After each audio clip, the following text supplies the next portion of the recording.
Alrighty. If you're finishing eating, no worries, just do your thing. And I'm Christina Wren. I am the early childhood mental health consultant for the program. Today we are going to talk about requesting mental health support and what that looks like, as well as if you are having challenging behaviors, some things that you can put into place, as well as collaborate with Candace here and let her know what's going on, so that we can, get those behaviors dealt with. All right, next one. Next one. Yes. All right, so we're just gonna talk about, I'm gonna introduce myself, tell you who I am. I'm gonna talk about supporting children that do exhibit challenging behaviors. Then we're gonna talk about some tier 1 strategies. So those are those basic strategies that support all children. We're gonna talk about behavior logs, which isn't the most fun topic ever, but it is something we do have to have in order to have that data to support us as a program to get you the support you need with that child. And then lastly, we're gonna just go over how you guys can request mental health consultation to have an observation, to get that extra support in your classroom. And you can go next one. All right, and I am, like I said, the early childhood mental health consultant for the program. I work for Lucy Daniels Center, which is located in Cary, North Carolina. It is a mental health agency. That's my email there and my phone number. And I will say too, they do have a program that sometimes I do submit some referrals to called Secure Path. So the child and the family would have access to a mental health counselor. So that is definitely a resource that you guys have. It's only a Wake County resource. They only serve families in Wake County. So LucyDanielsCenter.org is the website if you're interested in just seeing kind of what the program is about. They have their own social emotional school that kind of when children are at that last resort and the public school system's not working for them, even some of those alternative behavior schools are not working for them, this Lucy Daniels School is where they can go to. It is expensive, it does cost money. So that's kind of obviously for school age children, but just FYI. And I will say will be leaving at the end of this month. So all of this stuff is still gonna be relevant to you guys. I don't want you to make that mean you're going to fall asleep or anything, but I'm moving to Maryland. My husband and I will be moving to Maryland at the end of the month. But the program is required to have a mental health consultant, so somebody will be taking over my position, and really Candace is your #1 support when you guys are having challenging behaviors. So, yes. All right, we can go to the next one. Oh yeah, I did forget to mention too, I've been a Head Start teacher, I've been a home visitor, I've been a special education teacher, I've been a education coach with Telamon, so I've had a couple different roles in early childhood, and that's kind of what's led me here to be the mental health consultant for the program. All right, so the first thing we're going to talk about is supporting children with challenging behaviors, and you can go to the next one. Cool. All right, so we're going to just talk about steps when you are experiencing those challenging behaviors. Obviously, you definitely want to have open communication with your own center director, as well as when Candace comes by and checks in with you, make sure you're sharing that with her. Hey, we've been really having some challenges, or hey, I have some concerns about this child, and I really, please get your eyes on him as well, so she can kind of, see what might be going on. And then we're going to talk about in just a minute those tier 1 strategies. Again, those are just those very basic strategies that support all children, but we're really going to talk about the ones that support social emotional development. And we're going to brainstorm those in a minute. And then lastly, like I said, we're going to talk about how you can request mental health support. And you can go to the next one. All right, and then one more click, Candace. One more click. All right, so I don't know if you guys have seen this before, but this is the tertiary pyramid of support. So the tier 1 is universal. It supports all students. That's 75 to 90% of students. So again, those are all those really just those basic level early childhood practices that you guys use to support all children. And again, we're really focusing on in this training those social emotional strategies that you do to support social emotional development. And then once, for that 10 to 25%, those are more like individualized practices for children. And then the top tier, tier 3, are those 3 to 5% of children that might really need that intensive support with their behaviors.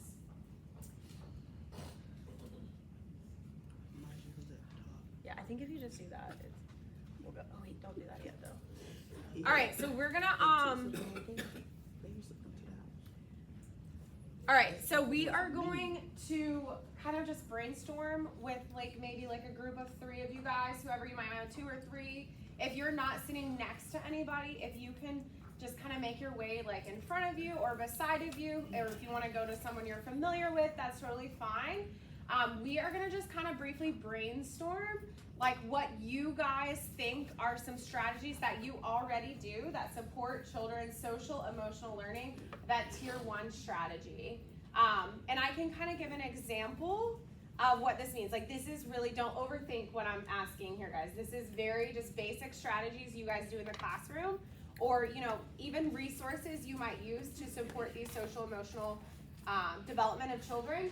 So an example is labeling and validating children's feelings. That is a tier 1 strategy that if you're labeling and validating children's feelings, they're going to, learn about feelings, help them to cope with feelings, all of those good things. It might be helpful if you think about, if you're already familiar with teaching strategies, those objectives under social emotional. So managing feelings, following limits and expectations, and then also making friends, cooperating with groups, that type of thing. So thinking about basic strategies that you guys do to support that.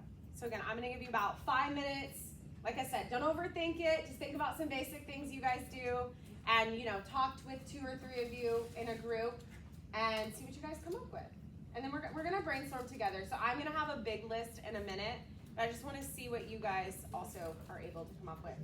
Any questions? Any questions? No questions. All right, I'm gonna give you guys a couple minutes. Jennifer, and you find an asking child to wire they crying or wire they slow. Sometimes they can tell us, sometimes they don't. So when they can't say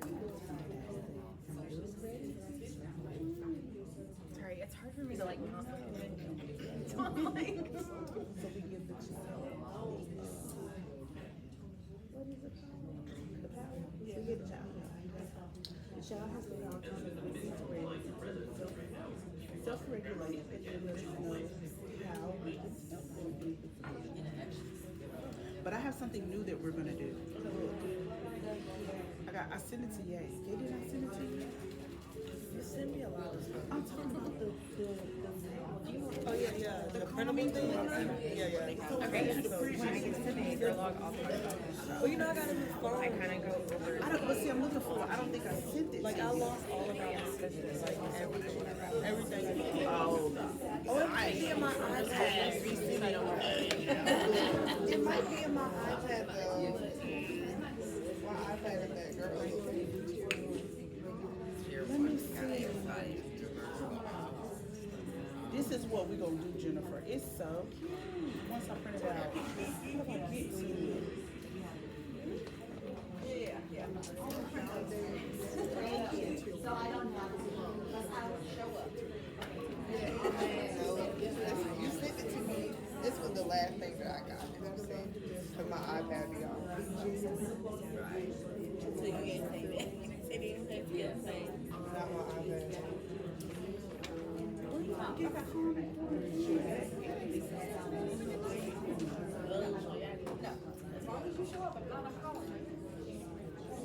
I know. Okay, so we're good. Yeah.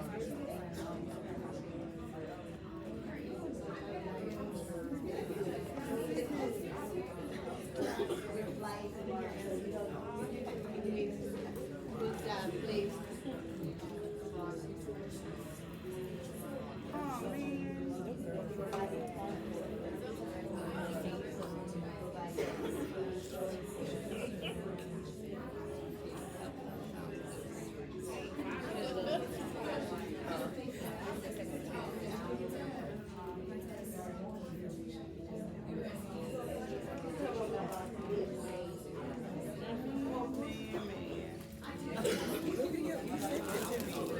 know.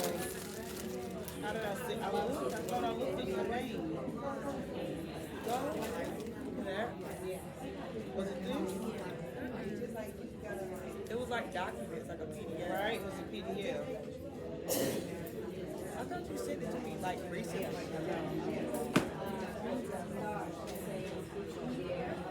It might be in like something. There it is, there it is.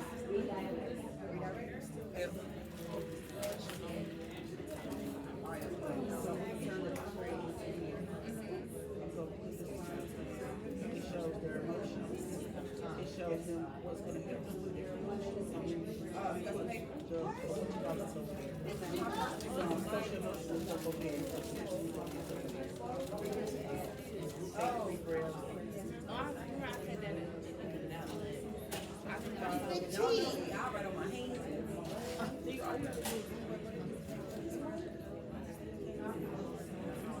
Alright guys, just about 1.5 more minutes here. Kind of wrap your conversations up.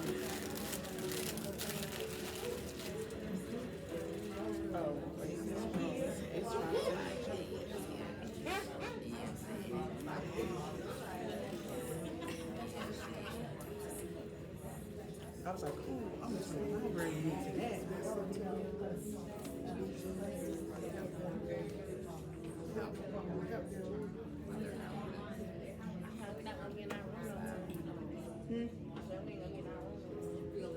Yes, we are, because I still got to, I mean, not to get here, but I got to push the stuff, I got to clean that room first before I push it over there. So, when I get finished with the bedroom, which I am,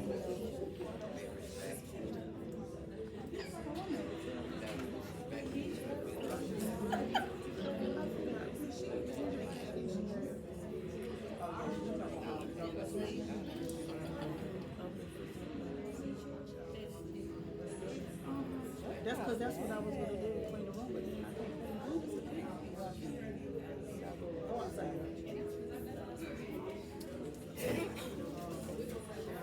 And technically, I can just bring the stuff in there and just do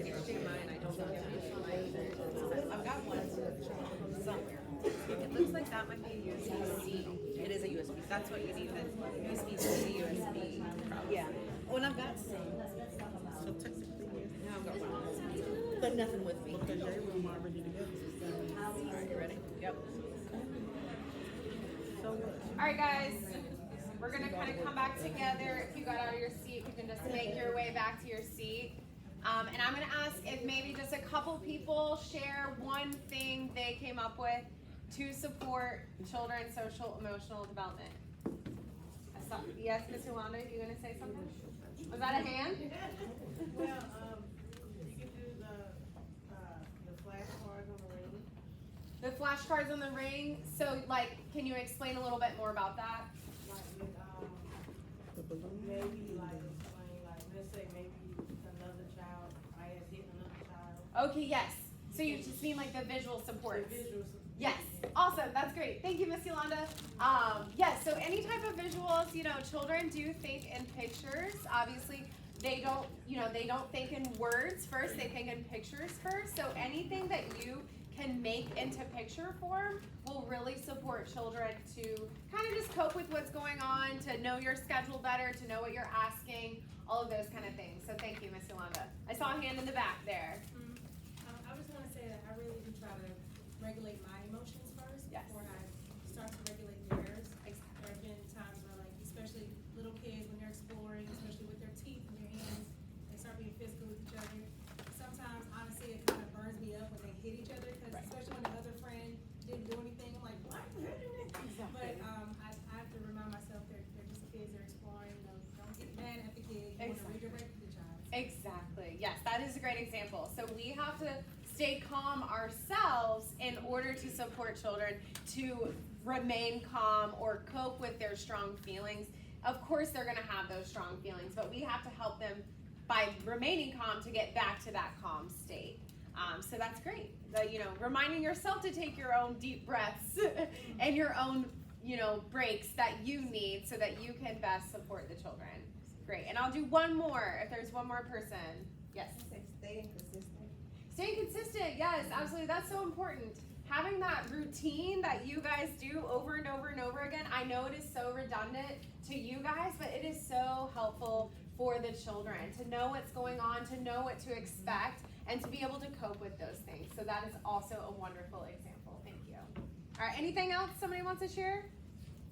I'm going to put up my big list then, if we're on. Yes, this is what I need to look at, so you can just. It threw me off. Yes, I zoomed in. All right, so this is a big list. I know it might be a little bit hard for some of you guys to read, so I am going to go through each of these here. So of course, your environmental setup, that's a big one. Sometimes, you know, you have your classroom set up a certain way, and then you see that there's an issue with something throughout the day. So thinking about changing your classroom setup, you know, especially if you have like the kids running in a big circle, like maybe trying to block them off and taking that big circle away, that's really helpful. Sometimes if the shelves kind of look like stairs, that might, you know, entice them to climb up those shelves, which obviously is not safe. So thinking about how you can position your shelves so that it does not look like stairs. I've also personally had success in sometimes if there's like a specific shelf a child is climbing on, try to put something on it, like a bin, a basket, you know, some toys, putting something up there so it's not like so free of space. And sometimes kind of like almost out of sight, out of mind, like they're not going to see that space as open as they did before, and that might, you know, try to resist them from climbing. The environmental setup can also have to do with the amount of toys you provide. So of course with ITERs, we know that there are a certain amount of toys that they do require, but I do recommend in the beginning of the year, kind of limiting those toys a little bit. Not that you're not gonna have the right amount of toys, but taking like, if you have Legos, for example, taking like some of the Legos out and just having a few Legos, because you're really practicing on cleaning up and where the things go, sharing the toys, all of those good things in the very beginning of the year. So limiting those toys can be very helpful in the beginning. And then of course you are gonna add those back once they do learn those basic skills. Secondly is building relationships. So this is absolutely one of the most important thing is that you guys are spending time with the children in your class, and of course you are, but not only spending time with them, like directing them all day, but you don't want to sit down, you want to play with them, play with the materials that they enjoy to play with, and follow their lead. I've noticed sometimes, you know, teachers really like to like kind of take over that play, but sometimes it's nice just to kind of go with whatever they're doing, and you're just following their lead. That is really going to build your relationship with the child and help to grow that trust with the child, between you and the child, I should say. We already talked about the consistent routines. This is super important, as you guys know, following that schedule you guys have, and so the children know what to expect. Also referring to the daily picture schedule. So we have picture schedules for a reason. It does help to support the children to know what to expect.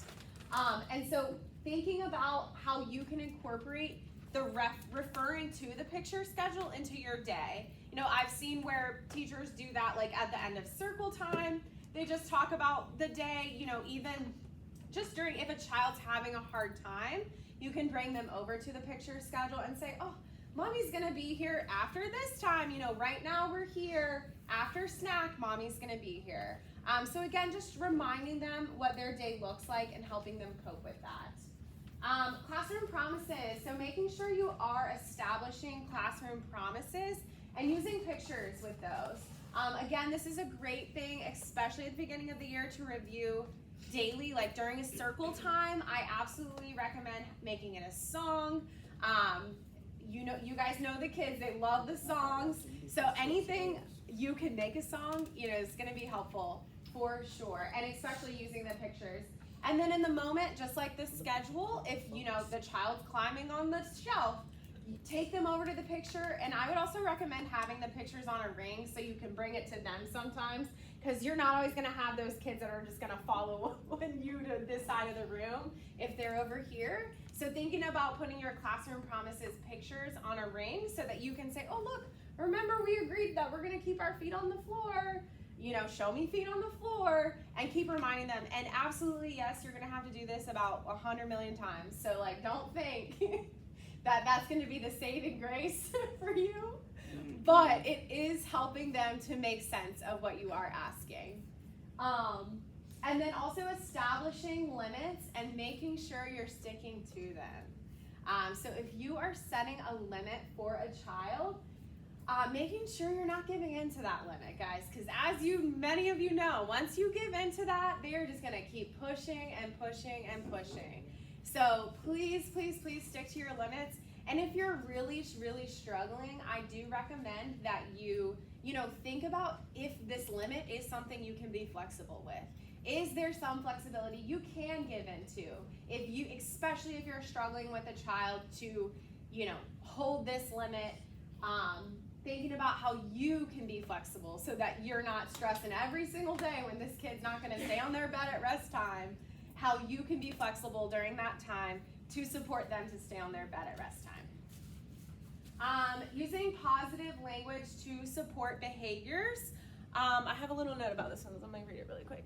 Okay, so I just wanted to kind of list off, because I know that's tricky in the moment to really use that positive language, or almost like it's habitual to be like, no, get down, right? Or no, don't hit him, right? So really trying to retrain your brain to some phrases that you can use positively. And some examples I have are using your eyes to look.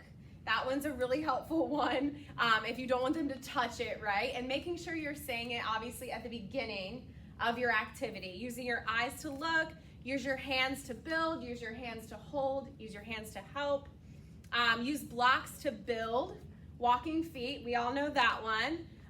Use an inside voice, just like mine. That one's always a good one. Or use walking feet, just like mine. Imitation's obviously a big skill your kiddos are working on. So that one can be really helpful if you say, just like mine. And then also counting down.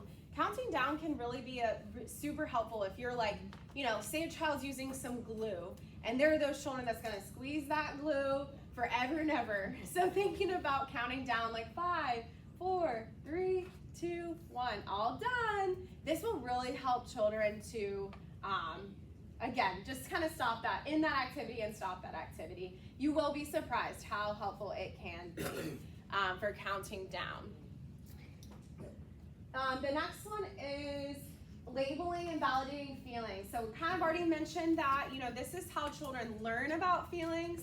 This is how children start to cope with those feelings. The first step in coping with feelings is personally accepting that this is how you feel, right? And providing comfort to children. That's a big one. I've heard a lot of teachers say, oh, don't cry, you're a big boy.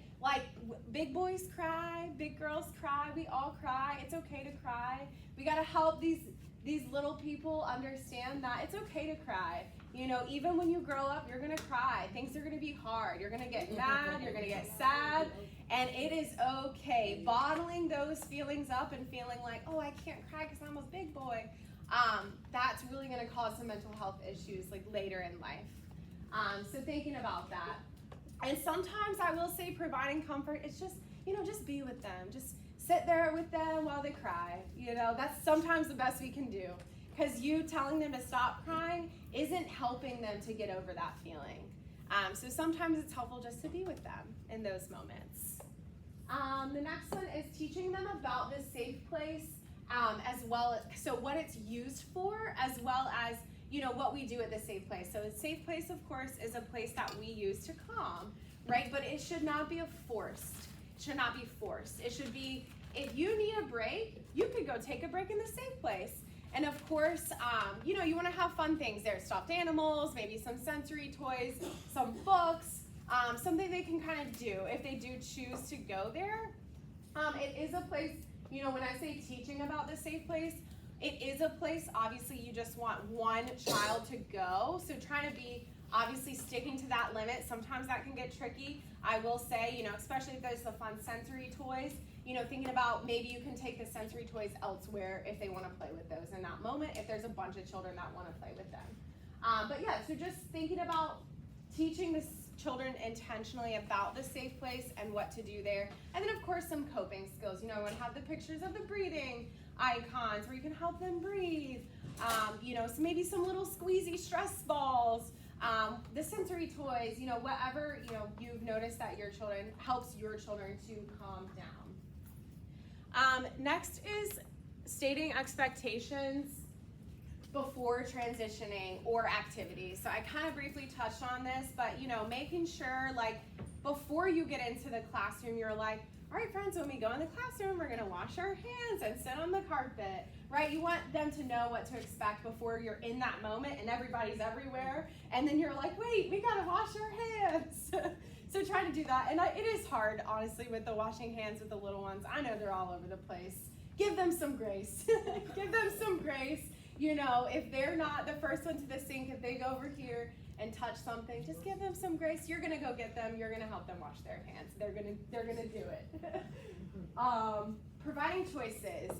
So this one's a great one. So as we know, like obviously providing choices like in activities or with toys, of course, but even sometimes like providing choices with directions. So saying like, you can wash your hands before Miss Christina or after Miss Christina. What's your choice? Anytime you can make it a choice, and especially those things that are required, how you can make that a choice, that's gonna be so helpful because that's gonna still give them some independence and some autonomy that they decided they're gonna wash after Miss Christina. So then that's gonna be more likely for them to comply with what you're asking them to do. Some other examples are, oh yes, so I'll say that. So sometimes when you give two choices, you're gonna always have a child that wants to take choice C, right? Those are the tricky ones.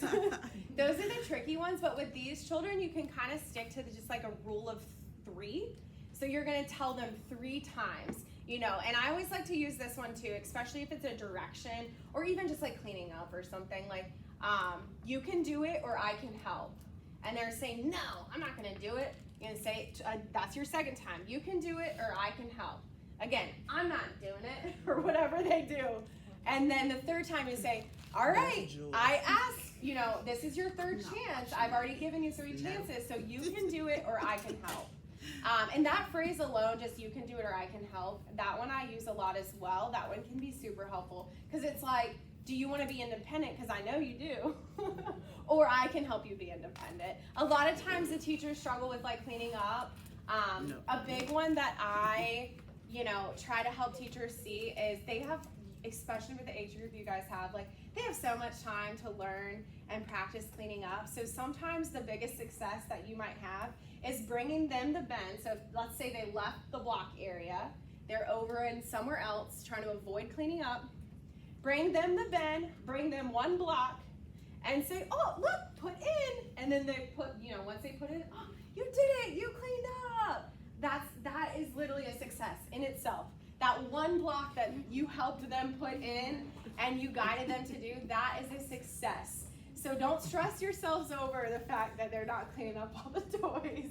You know, just be flexible with them, help them be successful with 1 or 2 toys, and again, that's a success. That's a success. Let me make sure I touched on everything in that part.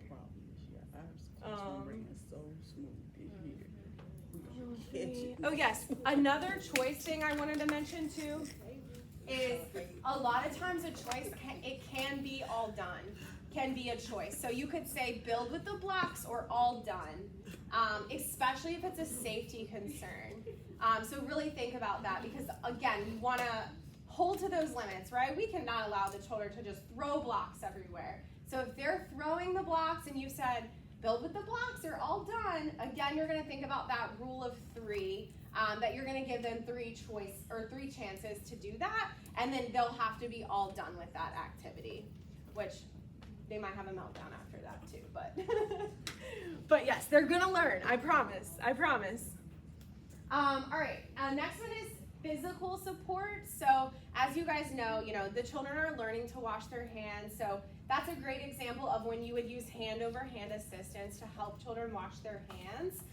And then also referring to your little picture, you used to have those picture steps as well. As you help them wash their hands, refer to the pictures too. Oh, look, you're getting your hands wet. Oh, now we're putting on soap. And so then that way you can kind of fade the hand-over-hand assistance to just pointing at the pictures. And then hopefully soon enough, probably not until the end of the year, they're going to be washing those hands perfectly all by themselves. So use those visual supports that you guys already do have access to your advantage. And let me make sure I said everything about that. Yes, I did. Okay.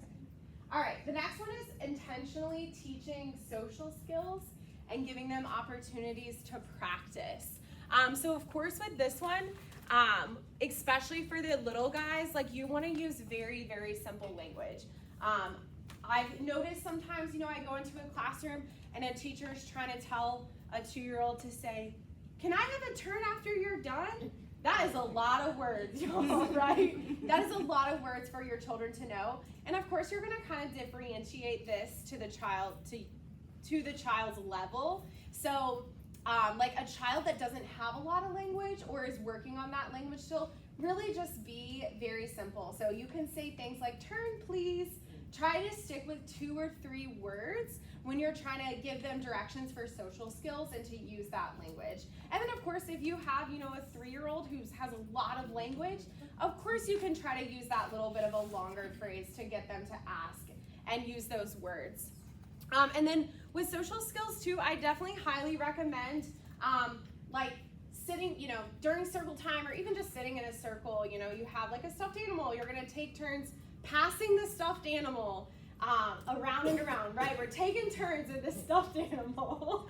And I will say, if you have a child that might hold on to it, have an extra one. Have an extra one with you too, so then you can say, "Oh, he's having a really hard time passing the bear. Here's another animal, let's pass this one." Play a little fun song or something with it. Another good taking turns game is this big sensory tubes that sometimes you have no idea what to put in there because you're like, "I'm running out of things to put in this thing." You can give the children like an item to fill up the sensory tube, and it's a little taking turn game. I used to do this in my own classroom all the time, and again, you'd be surprised. It is so simple and almost boring to an adult, but them taking turns putting whatever the item is in the bucket can be so fun for them. And again, that's you working on the social skills with them as well. The next one is opportunities for children to participate in positive classroom community activities. So of course this is jobs, things like that. Any type of, or even giving children compliments. If you have a kindness tree, or anything that you do to recognize children when they are doing good things in your classroom. I highly recommend this. And of course with jobs, it can be very simple for the kids that you guys have to help with the jobs. But just keeping that in mind that this is their classroom, this is their classroom community, and you want to help them see that we're all here to contribute to this community. Next is intentionally teaching problem solving steps and solutions. Of course, this is going to be very teacher directed compared to the older kids. But if you're using that language like, "Oh, we have a problem. Our friends aren't able to share right now. What should we do?" And thinking about using timers, having a teacher just sit there right there with them to help them to take that turn. You can use the countdown method to help them take turns. Just making sure you're kind of using that language, and that's going to already introduce that to them as they get older into those, older classrooms.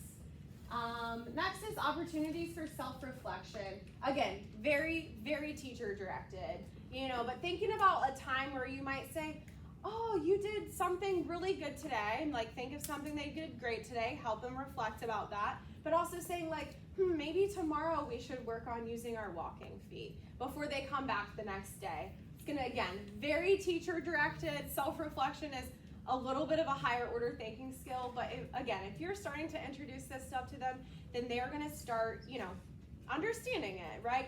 Grasping all of those things. Making sure you're incorporating active learning. So I know it is hard not to do calendar and colors and shapes during circle time, but any way that you can make, if you are dead set on doing those things during circle time, how can you make it an active learning activity? I've seen an EHS classroom where they just like, they have the little bean bags that are the different shapes and the different colors. They throw them to the children and say, oh, what color? And that's kind of how they make that little activity an active learning activity. And then when the child, so then they go back around, and when they ask the child to throw it back into the basket, the child has to say the color or shape, whatever the opposite thing I just said was. So again, that's a great example of how you can still incorporate shapes into your circle time, but still make it active for the children. And of course, I highly recommend, of course, during play that you're talking about these things. Like, oh, get the blue block. Let's put the blue block on top. Or let's make a triangle with the blocks. Incorporating that and embedding those learning opportunities into their play is going to be what's most meaningful for the children. Helping children take the ownership of the classroom. So that kind of goes back to the positive classroom community. Again, anytime you can help have jobs for them and let them help you do things, I know that's going to make them so happy. And then being flexible. So I briefly talked about this a little bit, but being flexible is so, so important. You don't want to stress yourself. You don't want to leave stressed every single day. So where can you be flexible? If you're really struggling with a child to do something, how can you be flexible so that everybody leaves happy and you guys aren't stressed? Because I've been there too. You want a child to do something, you want these children to do something, but just every single day it's a battle. It's a big battle over and over and over again. So let go of your control and try to be flexible, guys. Be flexible. And if you need some help being flexible, Candace can definitely help you with that. You know, I'm really struggling with this. How can I be flexible? Because sometimes we ourselves are at a loss of, I feel like I've tried everything and I just don't know what else to do. So reach out to to Candace or to your center director and just let them know you're struggling with this, and they can definitely either help you themselves or find the help you need with those things. Next is being assertive and being direct. So when you're giving directions, you don't want to say like, do you want to go wash your hands? Because we're leaving that up as a question, right? We're going to say, it's time for you to wash your hands, or it's your turn to wash your hands. Especially for required things, we really need to be direct or assertive, or both really, direct and assertive. Even if you want them to like sit in a specific chair, oh, look, you can sit right here. Sometimes leaving them with too much to choose can get a little tricky. And I'm not saying don't take away the choices, guys. They do need some choices, as you guys know.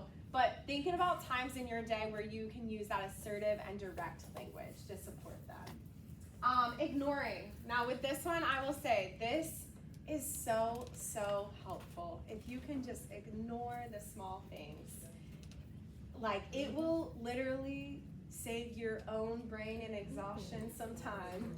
If you just don't mind if that kid's just flicking something on the wall over here while you're doing circle time, just ignore them. Just don't even say anything. Like, I promise it will make such a big difference. It really will. I know teachers get so caught up sometimes in all the little things the kids are doing, and it really just takes away from your teaching time. It takes away from that relationship building time because you're just on them one after another. Stop doing this. Sit like that. Exactly. Every time you do something, you're saying something to them. Yes. It's like, I want that reaction from you. I want you. I'm doing this because I want you to say something to me. So finding a way that you can say something to them positively, not while they're messing with something little on the wall or sitting on their knees today instead of their bottom. Thinking about how you can ignore in those moments that they're not getting a reaction. I have a child, he will purposely watch and see if we're looking for Yes, to do it. exactly. I'm gonna let him do it for a while to see. Once he knows that he wasn't noticing, paying attention so much, he stopped doing as much as he was Exactly. And that's usually always what it is. The child's like, oh, are they paying attention to what I'm doing? Well, let me do it now really quick because they're looking at me. They're anticipating me to do something badly, so they're going to talk to me. So ignore. And then Miss Yolanda did talk about it, but the visual supports. And I do have some already made visual supports. I will send them to Candace so she can send them out. So if you guys are interested in using them, I forgot my badge today, but I usually just always wear around the pictures. And you'll, like, I would say, especially with the little guys, like, don't overwhelm. Like, when Candace sends you that file, it's like 25 pictures or 30 pictures. Like, don't overwhelm yourself with that. Like, choose like 2 or 3 pictures and start there and try to use them consistently when you're asking, like, when you're at a certain time of day, like, oh, it's rest time, friends. Or you're at lunch and you're like, oh, look, what's next, friends? Next is rest time. So just choose like 2 or 3 that you want to try to focus on and start there. Don't overwhelm yourself with the visuals because they are an extra step, but they are an extra step that will pay off in the end. So just something to consider, to think about. All right, any questions? I know I literally just rambled so much, but any questions, any comments with those things? All right, cool. Of course, every time I go to hit this thing, some button. I know. There you go. Wait, I think I gotta go to this. Yeah, it's like not working. I got it. We're just gonna scroll. Yep, and scrolling on pages. All right, cool.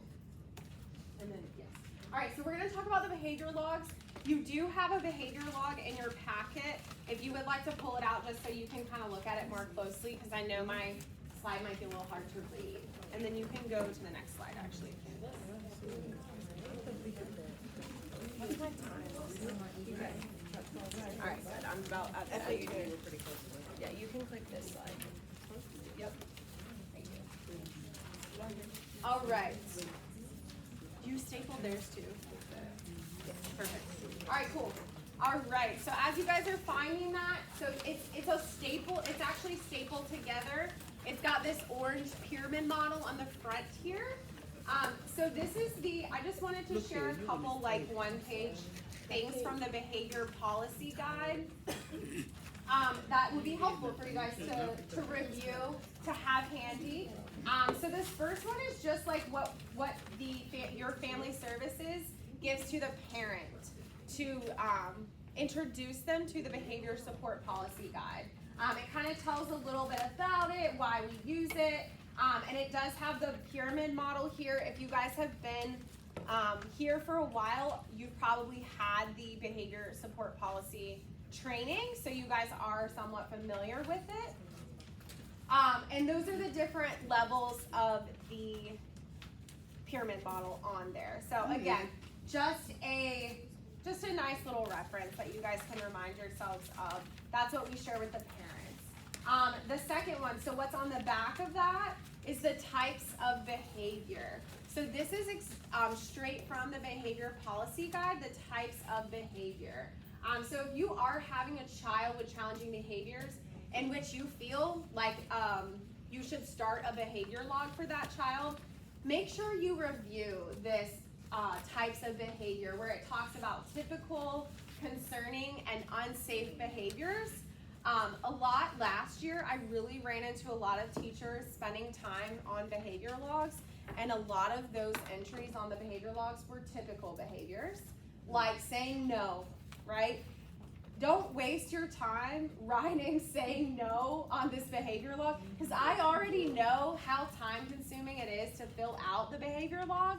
So really think about and check in with Candace. She can help you know and narrow down what those concerning and unsafe behaviors are. Of course, anything aggressive that you might have, any like throwing items, running away, and running away, not just running around your classroom, but like running toward a door, like to exit your classroom. Obviously very concerning.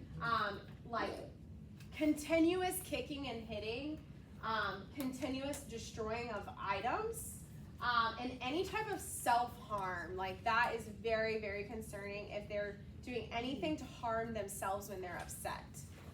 So those are just a couple examples. But yeah, so I just wanted to kind of point these forms out to you. making sure, so before you start the behavior log, making sure you review what typical concerning and unsafe behaviors are. If you have any questions, check in with Candace. She can help to explain that a little bit more.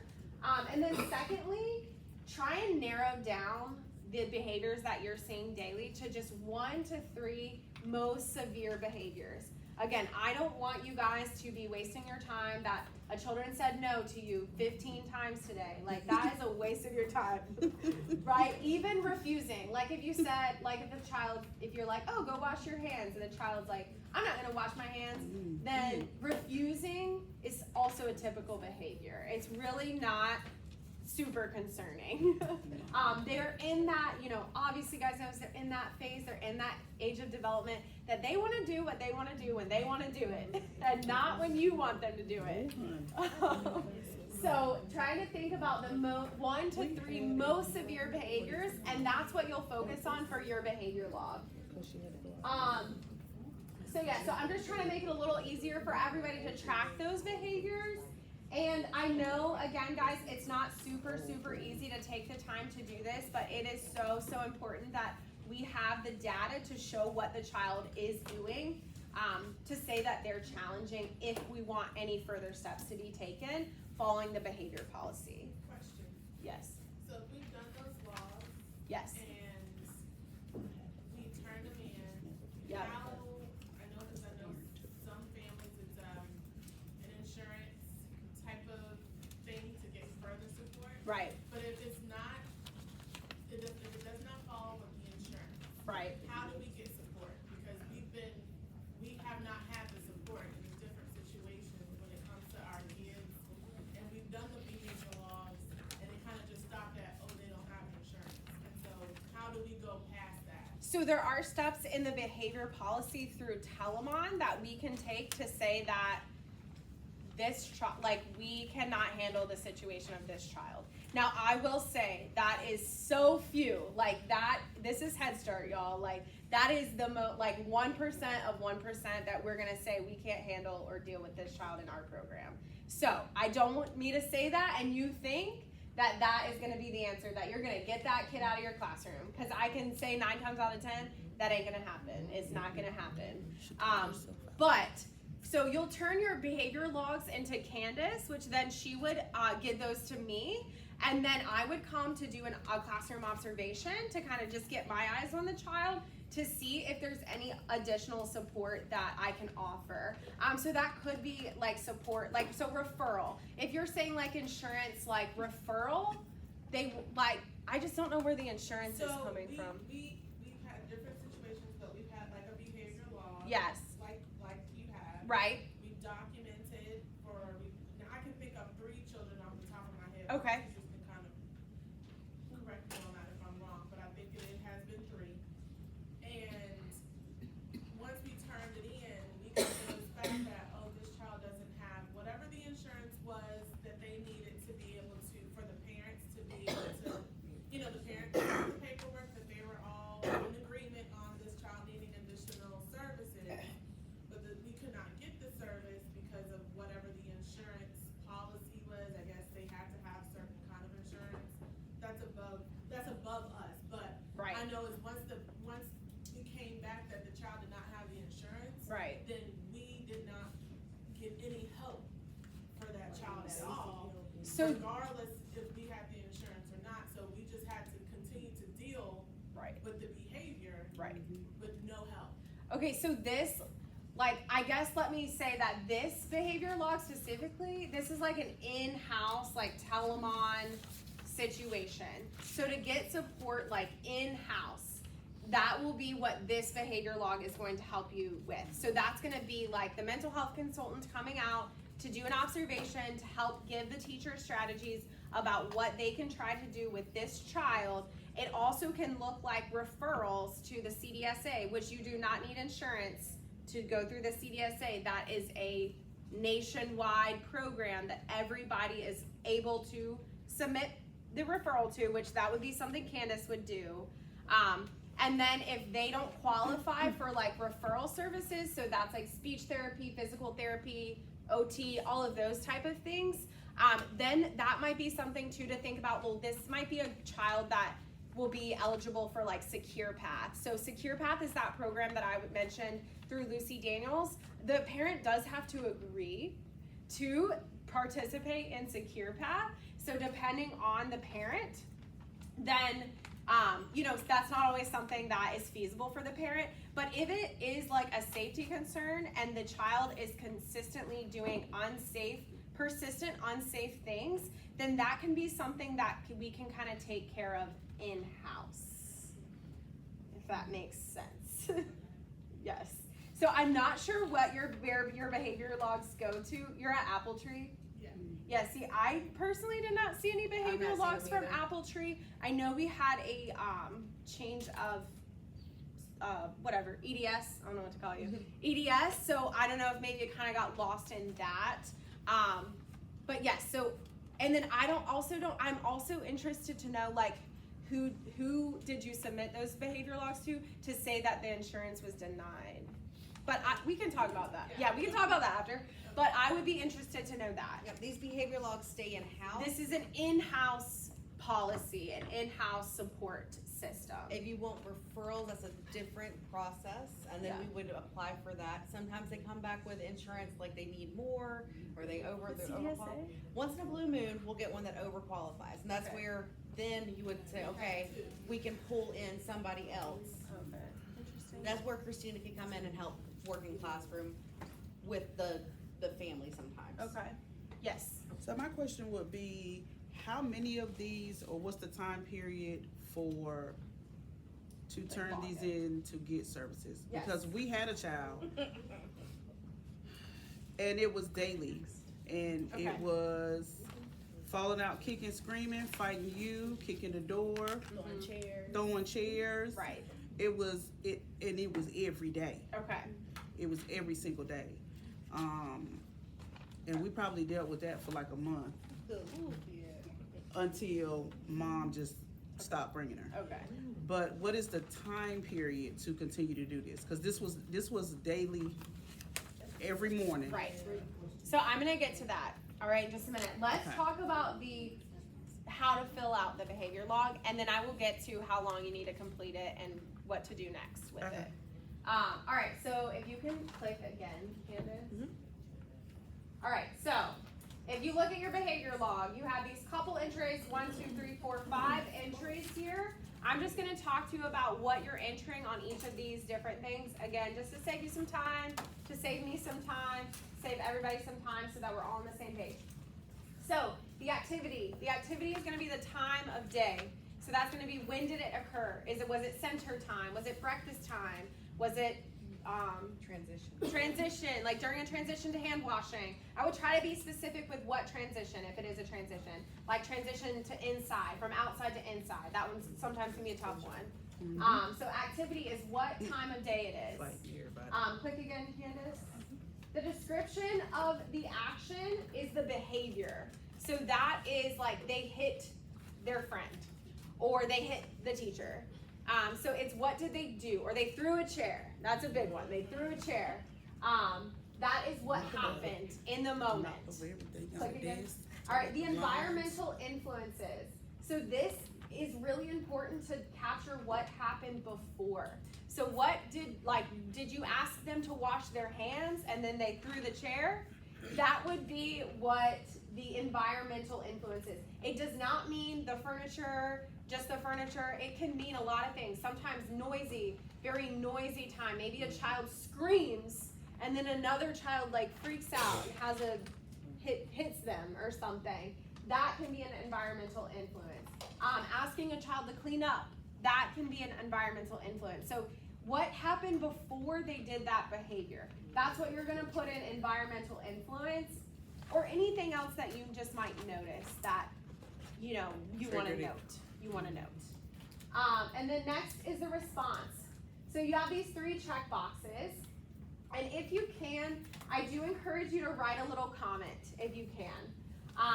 So for the example I have right here is that I provided a choice and then I supported with hand-over-hand assistance.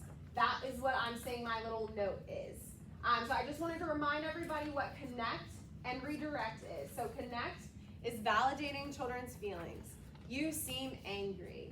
You are doing this, whatever they're doing, flailing their body. And then redirecting is offering that support. So is that comfort? Is that redirecting their attention to another item, another toy, another person? What are you redirecting them to do? So that's connect and redirect.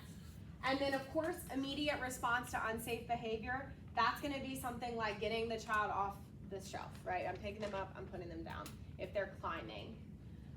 And I will say too with this one, when we're talking about climbing, try to not make eye contact when you're getting that kid off the shelf, right? You're gonna go over there, you're gonna pick them up, you're gonna put them down and say feet on the floor, and then you're gonna go about to whatever you were doing. Or maybe you wanna redirect them in that moment to do something else too. That could be helpful as well. But avoiding eye contact can really be helpful for helping children avoid behaviors. Because again, that attention, like you're not giving them that eye contact attention, so they're not really gonna get that out of that situation. Again though, like something like climbing on a shelf, is it gonna be fixed in after 2 times? Probably not. You're gonna have to do that 5,000 times. So, FYI. And then I think that's it. So that's how we figure it out, how we fill it out. Any questions about how we fill it out? All right, cool. All right, next slide, Candace. All right, so this is the process. So for the behavior log, I'll start there since you asked about this. So you're gonna at least complete the behavior log for 2 weeks. So that's 10 days that you want to have entries of 10 days. And that's okay if you did, like there was one day where they had a really good day and you skipped that day. Like that's okay, but I need at least 10 days of data. This is our data that we have to say that in this 2 week span, this child hit his friend 15 times, or he threw a chair 7 times. That is what we need as a program to say, okay, well there needs to be further steps taken for this child, for these teachers, for our program. Yes. Quick question for description. So what if you have a child that just randomly just walks up to another child, pushes them, kicks them, there's no cause, like? So I would call that close proximity. Sometimes I would also think that's a sensory thing probably. If they're walking up and just like whacking somebody. For no reason. Right, so that's probably a sensory need. So thinking about doing like heavy work tasks with him, like pushing the wall, carrying heavy things might help that type of child. Any type of big movement, right? If you got the bikes, encourage them to roll those bikes. Any type of really big movement. If it's a hitting too, I would really think about like whatever like big arm movements you can do. I can send Candace some information about heavy work tasks too, if you're interested. And then you'll have to remind me to send it to you. Yes.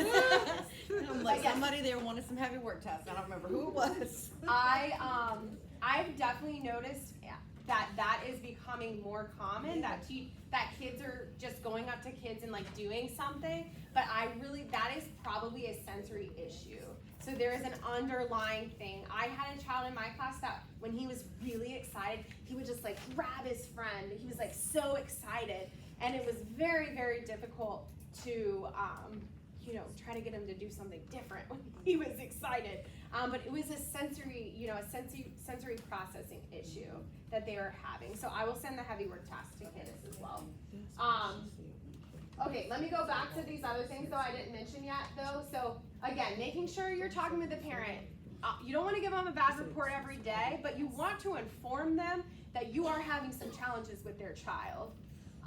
And also your center director. Make sure your center director is informed as well that you're having some challenges, so then they can go ahead and reach out to Candace. Also, when Candace comes by, make sure you let her know. Y'all, she's your person. She's gonna be your biggest help and support other than your center director. She can help you get those extra supports and take those extra steps that we need to take so that we can get you some help. So making sure when she's coming by, be open, be honest with her that you are having some challenges. Also trying to gain insight from the parents, because sometimes the parents will say like, oh, well dad, he left last week and he's not living with us anymore. That can really be telling, right? If there has been a change in their home environment, that can be a big factor. And of course, we really deal with parents and children that are going through that constant change, right? So thinking about how that does play a role in their behaviors, especially if it's like a new behavior you've noticed. Really try to gain insight from the parents about what's going on at home, or have they been noticing that they're doing these things at home as well. And then again, starting your behavior log, making sure you're doing that for 2 weeks, 10 days. And then letting Candace know she can kind of support you to try to implement some of those tier 1 strategies. She can help you with the behavior log if you're needing some support. And then she can also help, does she think a referral might be needed? Because sometimes I will say, like in my observations, the first thing I'll say is this child needs this child needs a referral to outside sources because they're delayed in speech, or I'm, having some other developmental concerns. That is what happens a lot of times. So she can kind of start the ball rolling with that too. Reaching out to that parent, trying to get them on board with the referral. And then of course, she can also reach out to me and let me know that things are going on in your classroom. And so how it works with me is that I would set up a classroom observation, and we can actually get a consent. If the parents are also really like, I don't know what to do with him, I really need some help, then you can say, oh, I have this consent form that you can sign to get some extra support. And so if I do get a consent, then I can just like solely focus on that child in my observation. However, we can go around the consent because I can do a classroom observation. So with that, I'm looking at the whole environment, looking at everything. I'm looking at all the kids. But of course, I'm gonna have that conversation with you and with Candace to say, this is the child you're focusing on, even though their parent did not sign that consent. So like, that is what happens a lot of times. I end up just doing a classroom observation instead of an individual child observation. So that is the steps to requesting mental health consultation. Any extra questions? You can go to the next slide. I think it's just questions. Yeah. All right. Any questions? Any comments? No. All right. You guys are doing hard work here, so keep it up. We need you. We need you, and so do the babies. All right. Thank you guys so much. Oh yes. Thank you guys so much. This is my contact information. The new person that will take over will likely have the same phone number, so this probably won't change. I'm not super sure, but they would obviously have a different email. But that is my work cell phone number. You can call it, you can text it. I'm here as your support. So I don't only support you with the kids, but I'm here to support you guys too. If there's any mental health support y'all need, I'm here for that as well. So feel free to reach out. All right. Thank you guys. Yes. Let me stop myself. Maybe. There we go. Sorry, my hair.